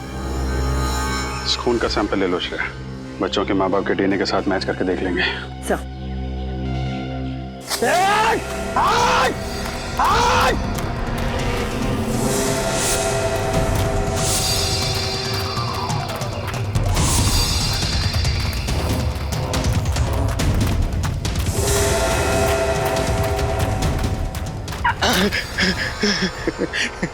बहुत देर कर दी मेहरबान आते आते। चलो अब अच्छे बच्चों की तरह अपना सारा सामान मेरे हवाले कर दो। नहीं तो क्या करेगा? हाँ? तो तुम्हारे छोटे छोटे टुकड़े करके कौन सी खाई में फेंकेंगे पता भी नहीं चलेगा किसी को। नहीं नहीं प्लीज आप ऐसा मत करिए। ये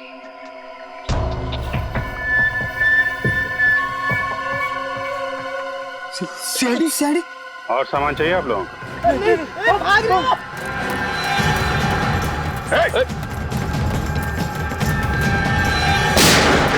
भागोगे तो गोली लग जाएगी। भागो मत। कहाँ भाग रहे थे? हमें माफ कर दो साहब। हम दोनों तो छोटे मोटे लुटेरे हैं साहब। मासूम लोगों को लूटते हो, बाद में उनको मार के फेंक देते हो। नहीं साहब, हम लुटेरे हैं, खूनी नहीं है साहब। हम लोगों ने किसी को नहीं मारा साहब। अच्छा, फिर ये 3 लड़के कहाँ हैं? क्या किया तुम लोगों ने इनके साथ? कुछ भी नहीं किया, उल्टा उन लोगों ने हम लोगों को मारा। तो उस पेड़ पे वो खून तुम्हारा है? वो खून तो इस वाले लड़के का साहब। मारपीट के दौरान थोड़ी सी चोट लगी थी साहब। किस तरफ गए वो लड़के? जेल की तरफ। झील की तरफ। चलो दिखाओ। मैं होल्ड करता हूँ। हाँ जल्दी बोलो।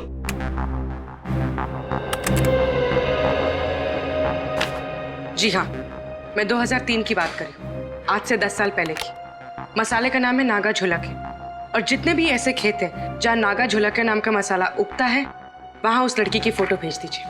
और हाँ, एग्रीकल्चर इंस्टीट्यूट्स में भी।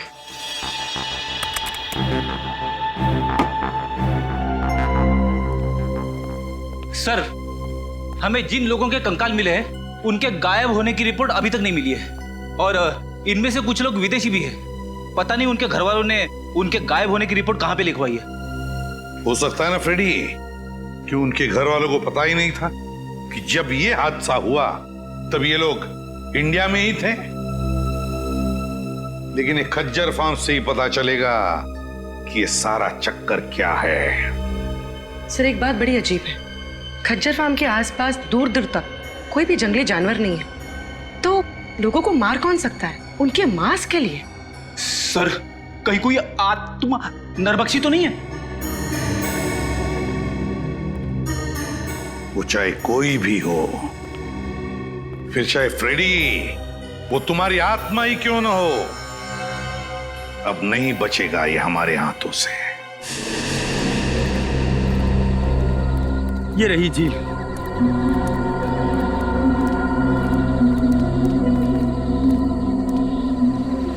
निखिल, श्रेया, झील के आसपास का एरिया अच्छी तरीके से चेक करो, देखो कुछ मिलता है क्या। साहब, हम लोग जा सकते हैं? तुम लोग जाओगे, लेकिन सीधे जेल जाओगे। हाँ। खड़े रह।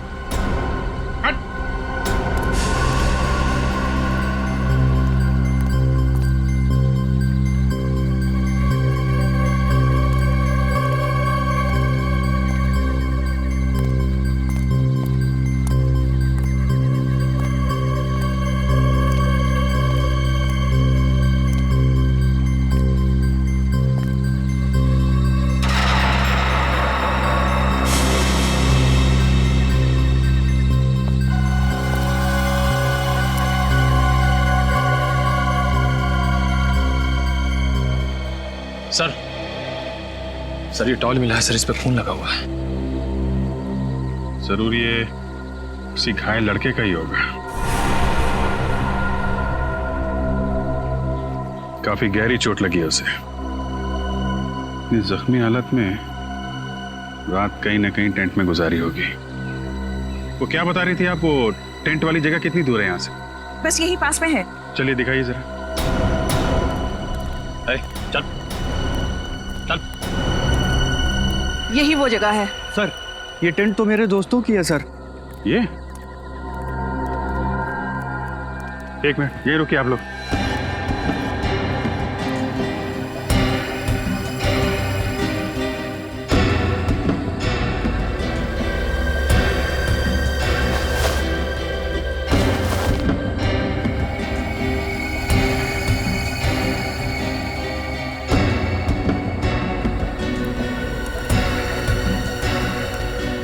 शूज, टूटे हुए टेंट, बिखरा हुआ सामान, क्या हुआ क्या यहाँ पे?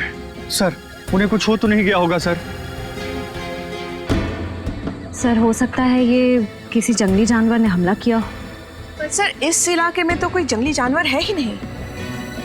जानवर नहीं है तो फिर ये सब?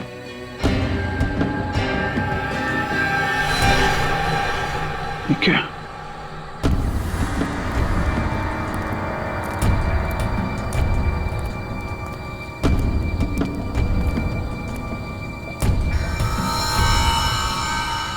बहुत सारा खून है।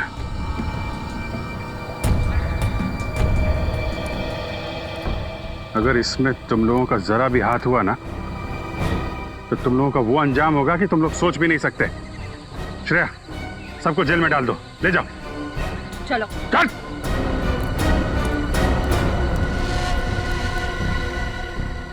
यहां से आगे घसीटने के निशान भी दिख रहे हैं। देखते हैं ये निशान कहां लेके जाते हैं।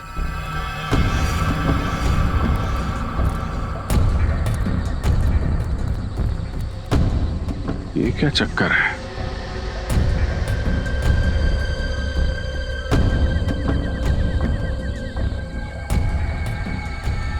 एक मिनट आप लोग यहीं पे रुकिए।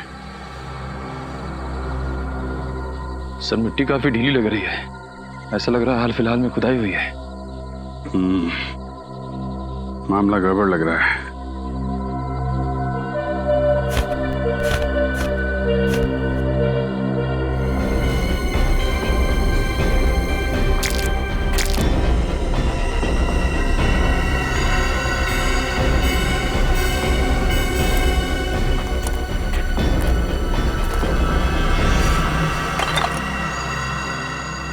ये क्या चक्कर है?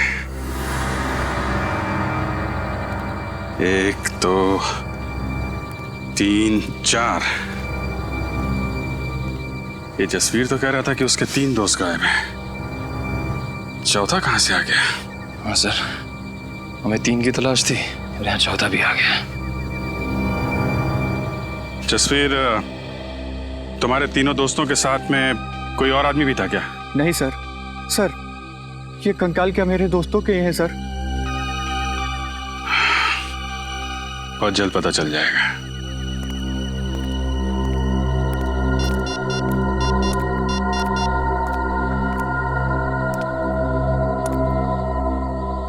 हाँ तारिका जी, आपको जंगल में आना पड़ेगा।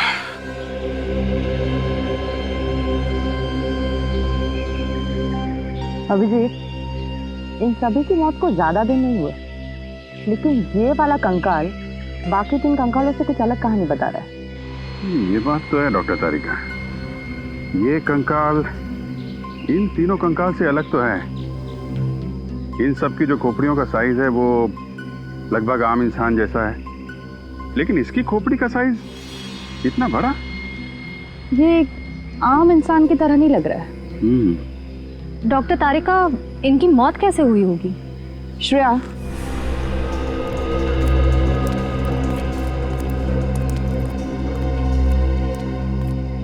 इसकी गर्दन पे और छाती पर दांतों के काटने के निशान है, पर फोरेंसिक में टेस्ट करके ही सही नतीजे पर पहुंच सकते हैं।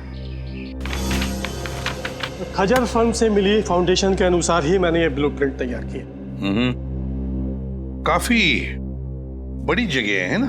जी सर, इसको देखकर नहीं लगता है कि ये किसी का घर या ऑफिस होगा। 2-2 स्विमिंग पूल की जगह छोड़ी गई है सर। 2-2 स्विमिंग पूल तो किसी होटल या रिसोर्ट में ही हो सकते ना? बिल्कुल सही कहा आपने। इसे देखकर लगता है ये जरूर कोई होटल या रिसोर्ट होगा, क्योंकि कॉरिडोर की जगह भी छोड़ी गई है यहाँ। और ये यहाँ पर हमें सबसे ज्यादा लाशें मिली इस एरिया में। यहाँ क्या हो सकता है? मुझे लगता है सर ये होटल या रिसोर्ट का गार्डन हो। कोई होटल या रिसोर्ट, कोई होटल या रिसोर्ट जहां पर लोग रहने जाते थे पर जिंदा वापस नहीं लौटते थे। डॉक्टर तारिका, एक बात समझ में नहीं आ रही। आप कह रही हैं कि इनको मरे हुए ज्यादा दिन नहीं हुए, तो फिर इनके शरीर से खाल और मांस कहाँ गया? इन गड्ढों में हमें खाल का एक छोटा सा टुकड़ा भी नहीं मिला है। नहीं अभिजीत, एक टुकड़ा है यहाँ पे।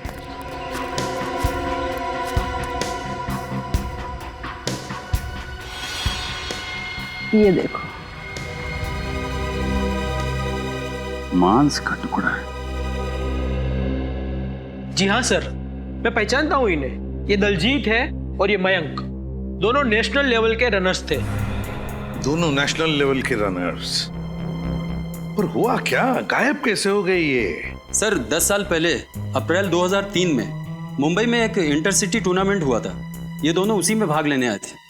टूर्नामेंट खत्म होने के बाद हम लोग तो उज्जैन वापस चले गए, लेकिन ये दोनों माथेरान घूमने जाना चाहते थे। फिर? सर इन लोगों ने रिक्वेस्ट की थी कि ये 2-3 दिन में वापस आ जाएंगे, लेकिन इनकी कोई खबर नहीं आई। इस लड़की को तो आप जानते ही हैं ना? हाँ सर, ये रिया है। ये पंचगनी गई थी हाइब्रिड प्लांट के रिसर्च के लिए। मुंबई रुकने का इसका कोई प्लान नहीं था, पर शायद उस रात काफी हाईवे पर जाम था, इसलिए मजबूरी में यहाँ इसे रुकना पड़ा। खज्जर फार्म में? जी। पूर्वी ये तीनों के तीनों, ये दो लड़के और ये लड़की मुंबई शहर के नहीं थे, बाहर के थे, बाहर के। और सर ये तीनों खज्जर फार्म में रुके थे। वही तो, तीनों खज्जर फार्म में रुके। इस मांस का रंग बिल्कुल सफेद हो गया है। डॉक्टर तारिका, ऐसा सफेद तो केमिकल की वजह से होता है ना? हाँ, खूनी ने इन चारों की खाल निकालने के लिए जरूर कोई सॉल्यूशन या फिर केमिकल का इस्तेमाल किया है। सर हमें यहाँ आसपास से किसी भी केमिकल के ट्रेसेस या लैब वगैरह कुछ नहीं मिला है। इसका मतलब इन चारों को मारा कहीं और गया है और बाद में इन्हें यहाँ पे लाके गाड़ दिया गया।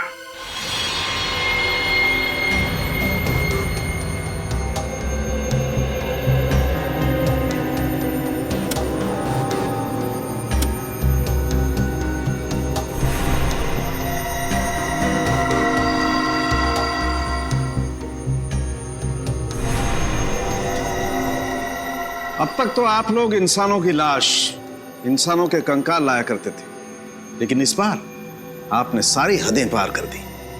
क्यों नॉट सर, ये कंकाल भी तो इंसानों के ही हैं। हाँ हैं, वो तीनों कंकाल इंसानों के हैं, लेकिन ये चौथा कंकाल जानते हो किसका है? किसका है sir? Pavilion man. Pavilion man? क्या मतलब? देखो, इंसान को इंसान बनने के लिए कई स्टेजेस से गुजरना पड़ा है, ये तो सबको मालूम है। ये पेलियन मैन इंसान बनने से पहले वाली स्टेज है। अरे बाप रे, ये तो बड़ा ही खतरनाक है। हाँ फ्रेडी, ये बहुत खतरनाक भी है और बहुत ही ज्यादा शक्तिशाली भी है। इन तीनों लड़कों को उस पेलियन मैन ने मार के खाया है, मार कर खाया है अपनी भूख मिटाने के लिए।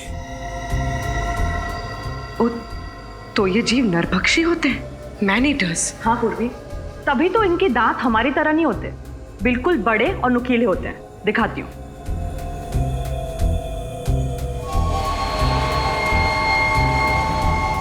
ये देखो, और इस तरह से घुसते हैं।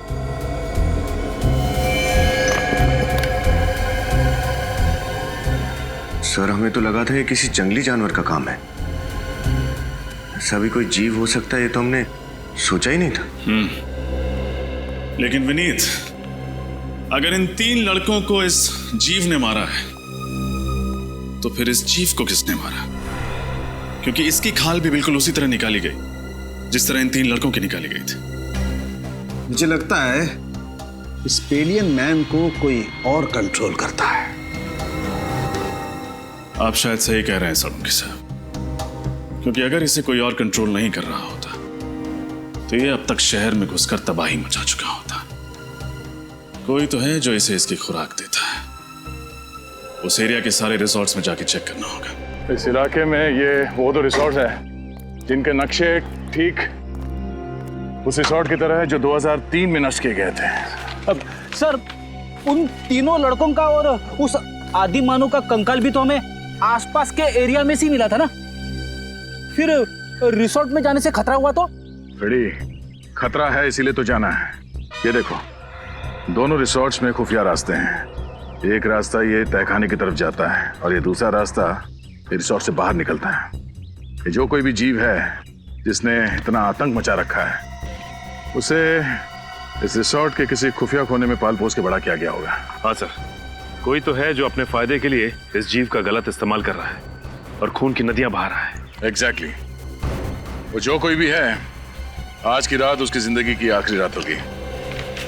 काम करते हैं, मैं और सचिन ये सामने वाले रिसोर्ट में जाते हैं। फिर तुम और निखिल यहाँ इस रिसोर्ट में जाओ। सर, मैं आपके साथ आता हूँ। नहीं, निखिल की रक्षा के लिए तुम्हें इसके साथ जाना पड़ेगा। चलें सर? चलो, डरना नहीं, मैं हूं ना।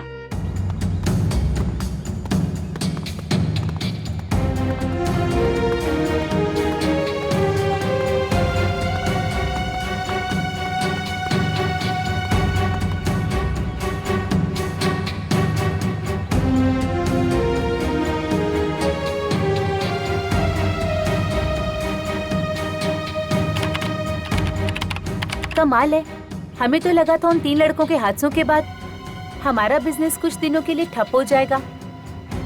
वैसे आप लोगों को डर नहीं लग रहा ट्रैकिंग करने में? आप किस हादसे की बात कर रही है? हमने तो ऐसा कुछ सुना नहीं था। चलिए, अच्छी बात है कि आपने ऐसा कुछ भी नहीं सुना। वो कहते हैं ना, इग्नोरेंस इज ब्लेस। अच्छा, वैसे ये बताइए कि हम लोग अपने कमरे में खाना कब तक मंगवा सकते हैं? रात में 11 बजे तक। उसके बाद रिसेप्शन पे कोई नहीं रहता। वैसे चलिए, आइए।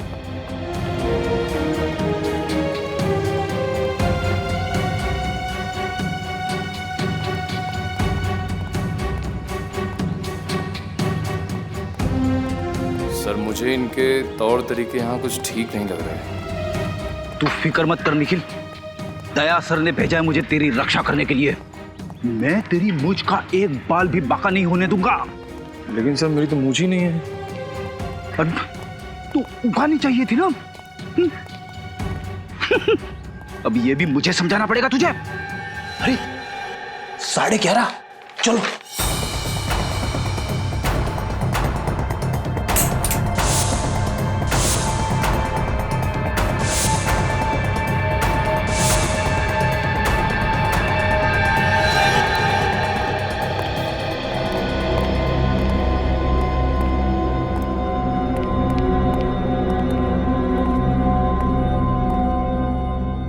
दरवाजा तो कॉरिडोर पे खुलता है, नीचे चलते हैं।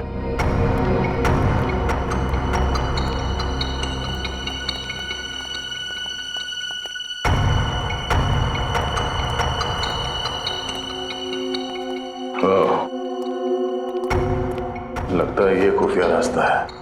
हाँ सर, तहखाने में तो कुछ मिला नहीं था।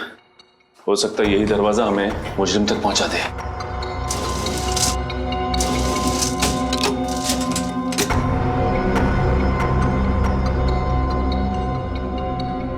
ये तो दरवाजे पे बुरी तरह से जंग लगी हुई है।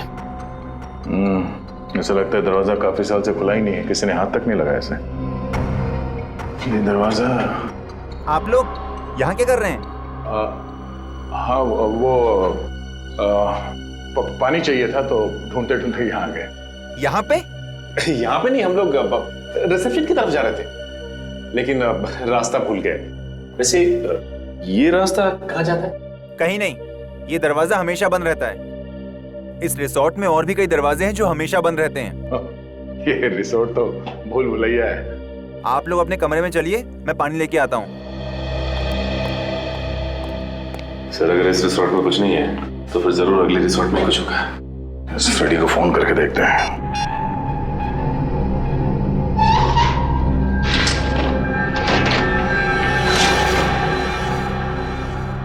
अरे बाप रे, कितना अंधेरा है यहाँ पे। ना तो कोई बल्ब है और ना ही ट्यूबलाइट। लगता है फ्रेडी का मोबाइल नेटवर्क एरिया में नहीं है, लग नहीं रहा। सर एक मिनट, मैं निखिल का ट्राई करता हूँ। ये यहाँ पे दरवाजा है। नहीं लग रहा सर। एक काम करते हैं, वहीं चल के देखते हैं।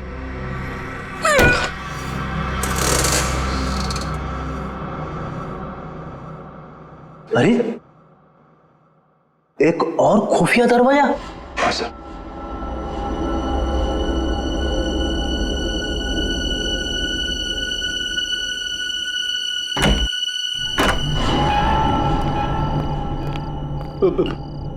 मैंने सुना है अक्सर ऐसी बंद अंधेरी जगह पे आत्माएं होती है।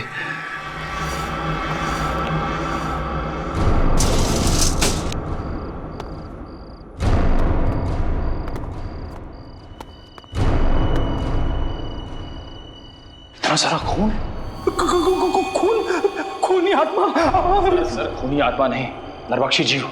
सर उन मुजरिमों ने उस नरभक्षी जीव को यहीं छुपा रखा है और अपने गुनाहों को अंजाम दे रहे हैं। ये चाकू, ये हड्डियां, ये खून, सर मुझे पूरा यकीन है वो नरभक्षी जीव यहीं पे है सर, यहीं पे। मगर है कौन वो जिसने इस नरभक्षी जीव को पाल के रखा है? उसे जरा भी डर नहीं लगा कि अगर इस नरभक्षी जीव ने उसे ही खा लिया तो? ये क्या है सर?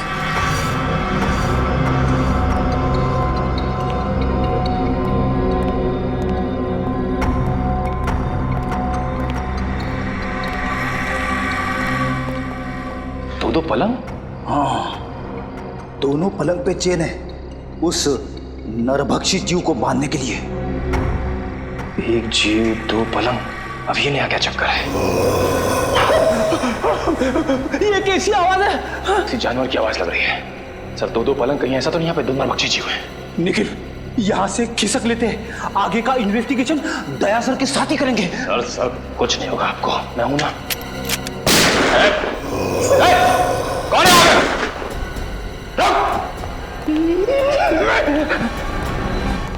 ये गेट खुला है सर। फिर तो फ्रेडी और निखिल इतनी क्या होंगे? हाँ निखिल, सही देखिए, हड्डी और ये खून। ओह नो,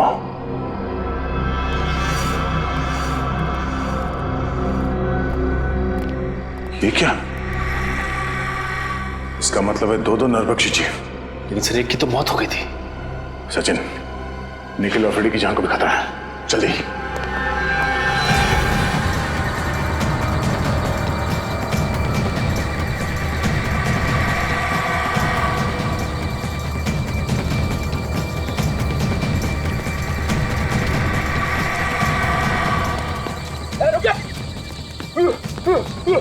भागना मत, वरना गोली चला दूंगा।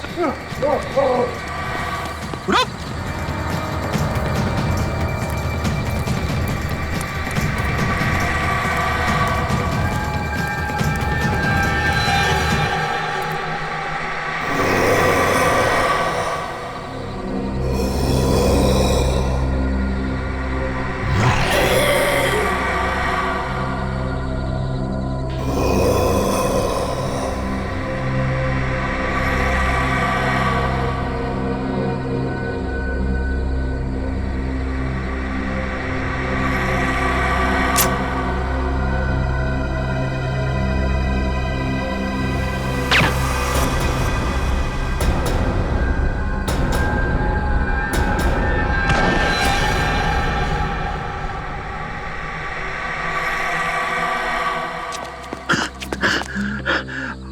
अरे वाह सर, आपने इसे मार दिया? नहीं फ्रेडी, सिर्फ डांट से बेहोश किया इसे।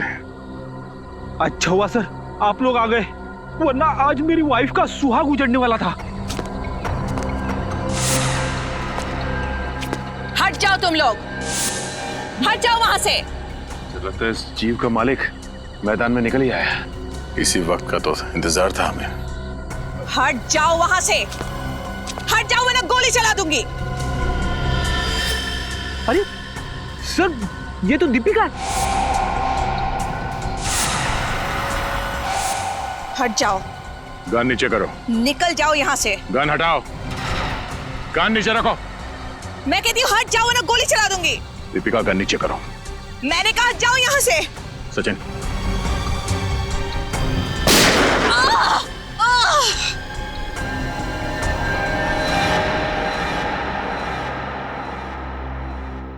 मेरे पिताजी एक एंथ्रोपोलॉजिस्ट थे, मानव वैज्ञानी।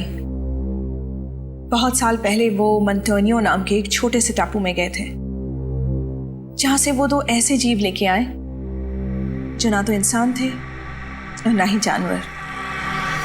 उन्हें देखकर ऐसा लगता था जैसे वो इंसानों से एक स्टेज पीछे हैं। एक मिनट, तुम्हारे पिताजी उन लोगों को यहाँ इंडिया में कैसे लेके आए? ये तो गैर कानूनी है ना? जी, स्मगल करके, गैर कानूनी तरीके से। पर जैसे जैसे वक्त बीतता गया उनके साथ मेरा लगाव बहुत बढ़ गया। पर मेरा यकीन मानिए सर, मैं बिल्कुल नहीं जानती थी कि जैसे जैसे वो बड़े होते जाएंगे वो नरभक्षी बन जाएंगे, मैन ईटर्स। और इसीलिए तुमने उनकी इंसानी मांस खाने की भूख को मिटाने के लिए रिसोर्ट में जितने भी लोग आते थे उनका शिकार करना शुरू कर दिया। तो मैं और क्या करती? मुझे डर था कि कहीं एक दिन उन्हें अपना खुराक ना मिले तो शायद वो मुझे ही अपना शिकार बना लेंगे। अगर इतना ही लगाव था तुम्हें इन दोनों से, तो तुमने एक जीव को मार क्यों दिया? क्योंकि वो मेरे कैद से भाग गया था और उसने उन तीनों लड़कों को मार दिया। और जब इस तरह के जीव अपने मालिक का आदर और सम्मान नहीं करते हैं तो उन्हें मार ही देना चाहिए। सर, क्या मैं एक आखिरी बार उससे मिल सकती हूँ? प्लीज। वो कहाँ है? कैसा है वो? उसे हमने एंथ्रोपोलॉजी डिपार्टमेंट भेज दिया है। वो लोग तय करेंगे उसके साथ क्या करना है। लेकिन तुमने बहुत बड़ा गुनाह किया है। न जाने कितने मासूम लोगों की जान गई है तुम्हारी वजह से। तुम्हारे साथ क्या करना है ये अदालत तय करेगी, असाइलम या जेल। CID के और भी मजेदार और सस्पेंस से जुड़े एपिसोड्स को देखने के लिए हमारे चैनल को सब्सक्राइब करें और बेल आइकॉन दबाना ना भूलें।